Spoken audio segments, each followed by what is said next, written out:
We provide you the platform to turn your dreams into reality. Give wings to your aspirations with KR Mangalam University. Netaji नमस्कार में आपका स्वागत है। मैं हूं मोहित राज दुबे।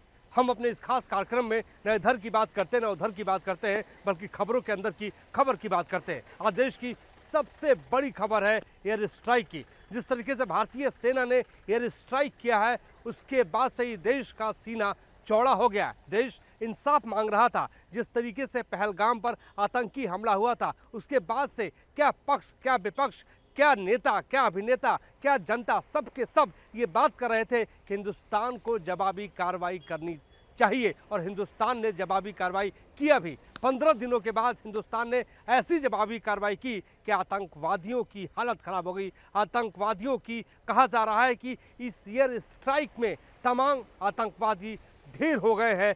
24 मिसाइल हिंदुस्तान ने अपने बॉर्डर से दागे, और दागने के बाद आपको बता दूं कि जिस तरीके से वहां पर मस्जिदों पे गिरे, जिस तरीके से वहां पर इमारतों पे गिरे, आतंकवादी ठिकानों पे गिरे। 9 बड़े आतंकवादी ठिकाने थे जहां पे आतंकवादी ट्रेनिंग दे रहे थे।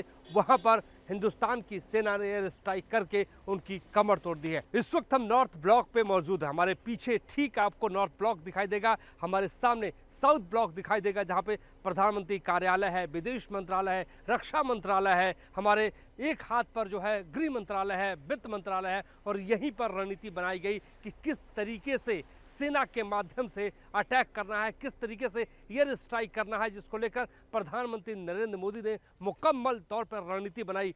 क्या विपक्षी नेताओं की बात करें, हम राहुल गांधी की बात करें, मल्लिकार्जुन खड़गे की बात करें, सभी नेताओं ने, सभी मंत्रियों ने सीधे तौर पर यह बात कही कि हमारा पूरा समर्थन है सरकार पर। सरकार जो भी कार्रवाई करे, लेकिन ऐसी कार्रवाई करे कि पाकिस्तान उसको याद रखे। जैसी कि आप सबको जानकारी है कि कल रात हमारी भारतीय सेनाओं ने अपने अद्भुत शौर्य और पराक्रम का परिचय देते हुए एक नया इतिहास रच दिया है। साथियों, भारत की सेना ने सटीकता, सतर्कता और संवेदनशीलता के साथ कार्रवाई की है।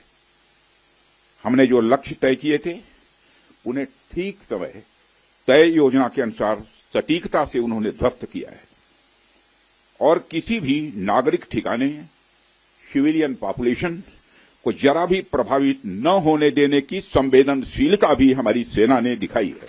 भारतीय वायुसेना ने जिस तरीके से पाक अधिकृत कश्मीर के 9 ठिकानों पर हमला किया है, वो 9 ठिकाने आतंकवादियों के पनाहगार थे।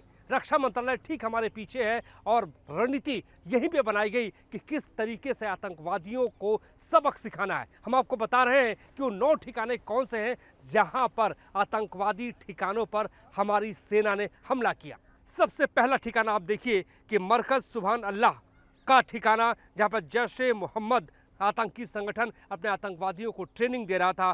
पहला ठिकाना भारतीय वायुसेना का मरकज सुभान अल्लाह का था। दूसरा ठिकाना मरकज तैयबा मुरीदिके में, जहां पर लश्कर ए तोयबा लगातार आतंकवादी संगठनों को पनाह देता है, ट्रेनिंग देता है, हिंदुस्तान के खिलाफ साजिश रचता है। तीसरा ठिकाना सरजल तेहरा कला में, जहां पर जैश ए मोहम्मद का ठिकाना है। चौथा ठिकाना महमुआ जोवा सियालकोट पर वायुसेना ने जो है वहां पर अटैक किया, जहां पर हिजबुल मुजाहिदीन का आतंकवादी ठिकाना है। पांचवा ठिकाना मरकज अहले हदीस बरनाला में, जहां पर लश्कर ए तोयबा जो है आतंकवादी संगठन है। मरकज अब्बास जो छठा ठिकाना है कोटली का, ये छठा टारगेट था जैश ए मोहम्मद का। 7वां टारगेट था मस्कर राहिल शाहिद कोटली में, जहां पर हिजबुल मुजाहिदीन अपने आतंकवादियों को ट्रेनिंग देता है और हिंदुस्तान के खिलाफ साजिश रचता है। 8वां ठिकाना सवई नाला कैंप मुजफ्फराबाद में, जहां लश्कर ए तोयबा का ठिकाना है। 9वां ठिकाना सैयदना बिलाल कैंप मुजफ्फराबाद, जहां पर जैश ए मोहम्मद अपने आतंकवादियों को ट्रेनिंग देता है, हिंदुस्तान के खिलाफ साजिश इस रूप में रचता है, आतंकवादी हमले करवाता है। सेना के एयर स्ट्राइक के बाद 9.5 घंटे बीत गए, और 9.5 घंटे के बाद करीब 10:30 बजे सुबह सेना और विदेश मंत्रालय ने प्रेस कॉन्फ्रेंस की और बताया कि किस तरीके से आतंकवादी ठिकानों पर हमले किए गए, किस तरीके से आतंकवादियों को निशाना बनाया गया। इसमें विदेश सचिव विक्रम मिस्री और आर्मी की कर्नल सोफिया कुरैशी और एयरफोर्स से विंग कमांडर व्योमिका सिंह ने ऑपरेशन के बारे में पूरी जानकारी दी। सबसे पहले एयर स्ट्राइक का 2 मिनट का वीडियो प्ले किया गया। इसमें आतंकवादी ठिकानों पर भारतीय सेना की कार्रवाई दिखाई गई। ऑपरेशन सिंदूर 22 अप्रैल को पहलगाम में हुए विभत्स आतंकवादी हमले के शिकार मासूम नागरिकों व उनके परिवारों को न्याय देने के लिए लॉन्च किया गया था। इस कार्रवाई में 9 टेररिस्ट कैंप्स को टारगेट किया गया और पूरी तरह से इसे बर्बाद किया गया। पाकिस्तान में पिछले 3 दशकों से टेरर इंफ्रास्ट्रक्चर का निर्माण हो रहा है।